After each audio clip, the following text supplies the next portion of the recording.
Alrighty, welcome back to the channel, everybody. So my last review was Skyfall, and the next one that I got graced with was Moonraker. And this one, okay, I should take this back. I saw Moonraker as a kid, probably when I was like 7. I think I was in second grade when I saw it, and I remember liking it, but I didn't remember much about it. And then I went, 20 years basically, maybe more than that. Yeah, more than that. I literally, okay, yeah, 25 years. Messed up. Finally, I watched it, I would say a year and a half ago, 2 years ago, probably a year and a half ago. And I remember liking it, but I guess my head was in a different spot. I wasn't really focused on movies. I just was like, I'll pop something in to kind of like pass the time. And then this time I was literally looking forward to rewatching it and to try to get it like ingrained in my memory.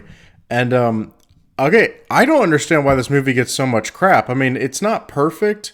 The movie does slow down a little bit once they go into space. I feel like it kind of, they leave like, if you ever notice, especially in James Bond films, they always try to leave the climax with like right at 30 minutes left in the movie is when the final act starts.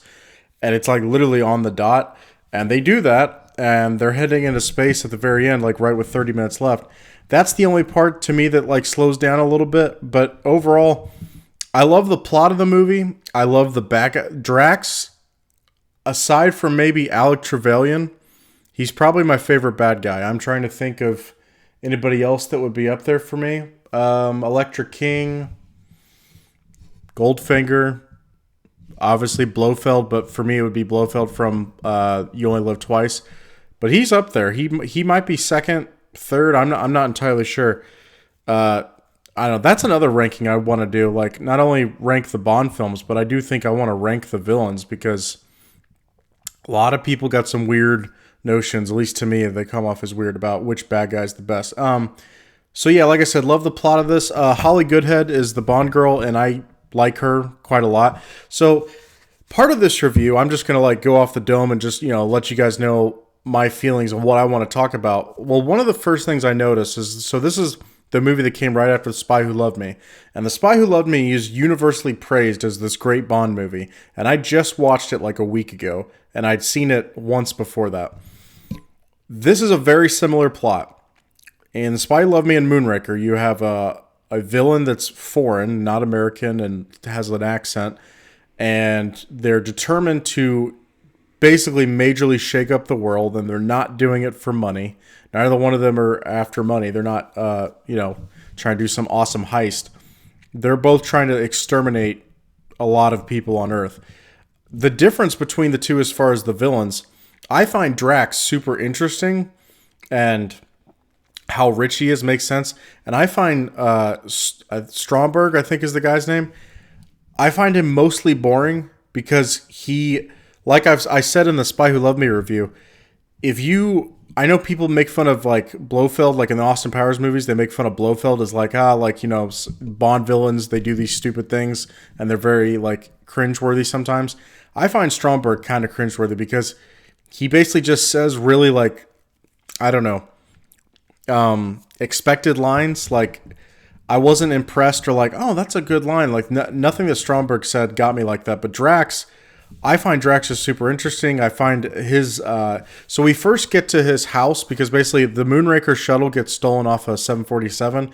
James Bond gets called in to investigate it. He, eventually... I'm trying to think how he gets led to Drax. I think someone just says Drax Industries is the one that like designs the Moonraker craft. So he goes out there to like talk to him. The estate that guy has is beautiful. It's supposed to be in California. There's no way that's in California. I don't think that has to be in like France.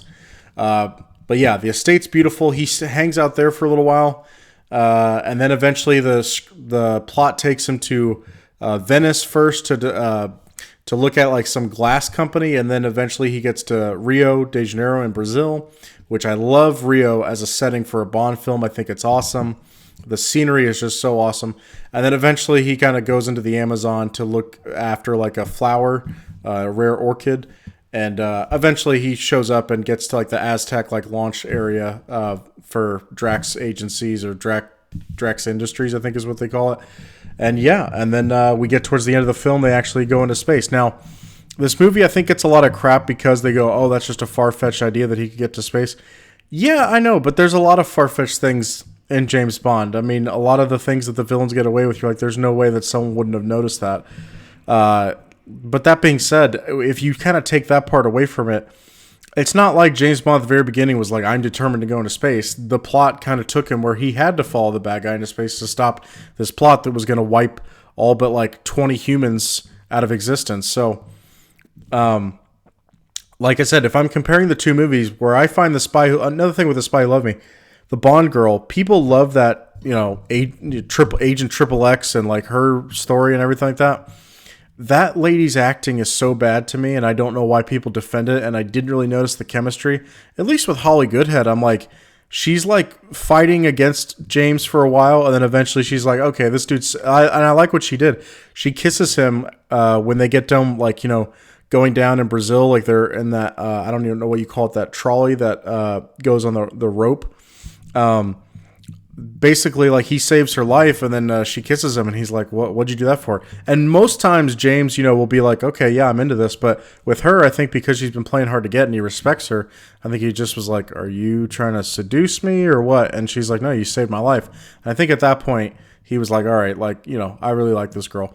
But Jaws comes back, and I actually like Jaws in Moonraker a lot more than I like him in The Spy Who Loved Me. The Spy Who Loved Me, I just feel like his fight scenes aren't really all that interesting, but in Moonraker, I liked it a little bit more. Yeah, and like any scene Drax is in, I'm all about it. And then like the plot made sense to me. Like that's the thing. In James Bond movies, there's some movies like Octopussy, which I haven't put out my review yet, but that was like it was the second movie I watched starting to like get onto this Bond marathon. And I'm going to rewatch it because it was the first time I'd seen him. I'm going to rewatch it and then do a review for it. But basically, Octopussy, it's not like I hated the movie, but it was just, I noticed they kept throwing more things into the plot. And I was like, okay, this is starting to get like, I can't keep track of what's going on.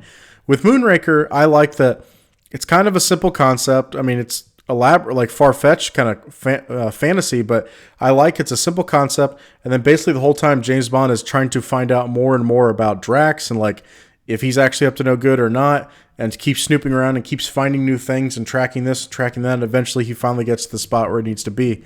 But yeah, I had a great time with Moonraker, and for me, like I said, aside from the third act being a little slow at times, I thought this was pretty damn good. I mean, you could argue now that some of the space stuff doesn't hold up, but I can suspend my disbelief. I guess another like small nitpick, I didn't really care for the laser battle with the astronauts. I don't even know what to make of that.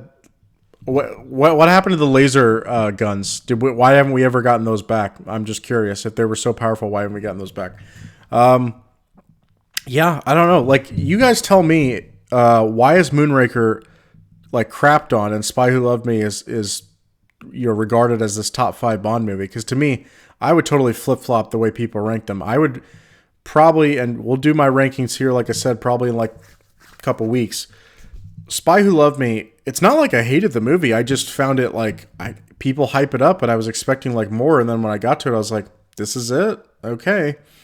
And with Moonraker, I don't understand why people give it the crap that it does. It's interesting, which, like I said, that's the biggest thing for me as a Bond movie is you got to entertain me. And it definitely entertained me. And like I said, love the landscapes, love the scenery, really like the characters. And like I said, the villain, if you have a strong villain like Drax, I feel like you can make anything work for the most part. And yeah, like I said, Drax to me has to be, it's just his screen presence. What he said, the opening scenes of like us getting like introduced to him, I think is just so cool. Him just playing the piano, like I said, just a cool thing, cool, quirky thing. He's a very smart guy. Like they said, if Drax doesn't own it, he probably doesn't want it.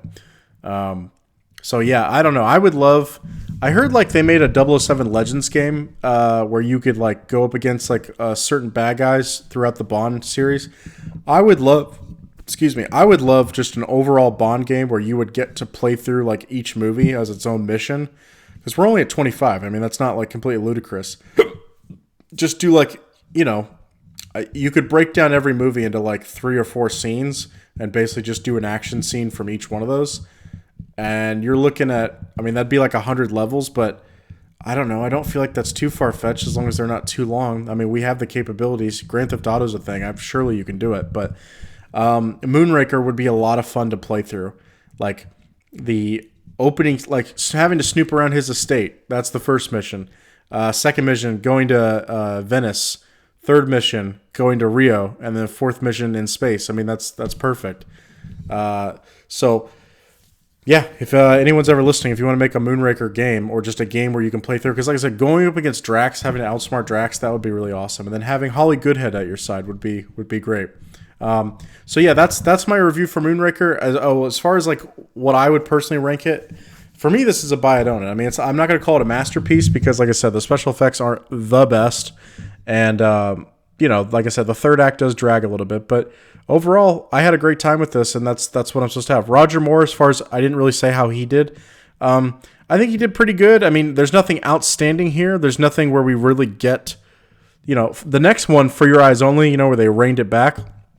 You did get more like personal bond moments, and I would say I like the chemistry with the girl in that one better than this, but yeah, I think Moonraker, I don't exactly know where I'll rank it just yet, but I would say don't be surprised if it makes my top 10 in my rankings. But anyway, that's it for now. My next movie that I'll be reviewing is Casino Royale, which is one that I've seen plenty of times, but I'm excited to go back and revisit it and see if I can nitpick something. But yeah, that's it for right now. Catch you later.